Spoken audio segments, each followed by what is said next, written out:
Orang yang susah tidur malam ni sebenarnya orang yang sangat baik. Sebab apa?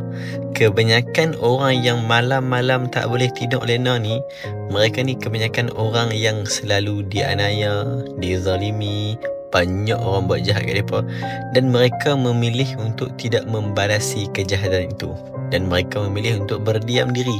Tetapi pada penghujungnya, bila malam tu datang, mereka akan terkenang-kenang. Orang ni kenapa dia buat jahat kat aku? Apa salah aku buat kat dia?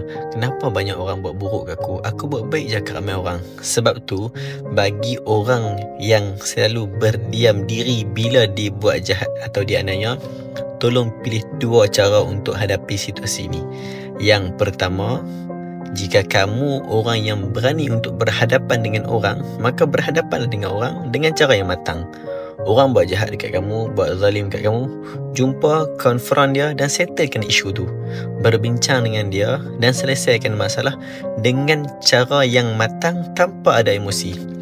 Ataupun cara kedua, kalau kamu tak mampu buat cara pertama, tak mampu nak confront orang yang buat jahat dekat kamu, cara yang kedua, kamu lepaskan dan biarkan. Sebelum tidur, sebut, Ya Allah, semua orang yang buat jahat kat aku, Ya Allah, aku redha dan aku yakin orang buat zalim dekat aku dan aku tidak balas, Engkau yang akan mengadili, Engkau yang akan membalasi, Engkau yang akan jadi wakil yang membela diri aku.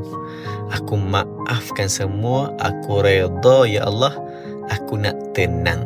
Biar Allah settle dia, biar Allah balas dia dengan balasan yang selayaknya.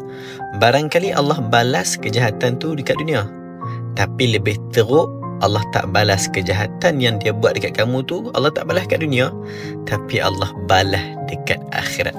Ketahuilah, orang yang buat jahat dekat orang lain, Allah tak balas dekat dunia, maksudnya Allah tak mau bagi dia bertaubat. Allah tak kasih kat dia, Allah nak biar dia hanyut buat jahat kat ramai orang, dan Allah akan balas dekat akhirat. Hari di mana tidak ada penyesalan, tidak ada peluang untuk dia perbaiki kesalahan dia. Jadi hampa biar je orang buat jahat kat hampa tu. Sebut banyak kali kat hati, Ya Allah, aku redha, Ya Allah, aku nak tenang, Ya Allah, terima kasih bagi ada orang buat jahat kat aku. Dengan cara ini, aku dapat pahala, aku dapat kebaikan, aku dapat kelebihan doa diqabulkan. Ya Allah, aku lepaskan, aku biar. Nah, jangan fikir sangat dah, pening kepala sangat fikir pasal orang buat jahat kat kita.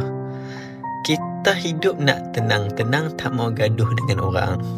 Apapun, tahniah sebab kalian semua dah jadi orang yang hebat dan orang yang baik.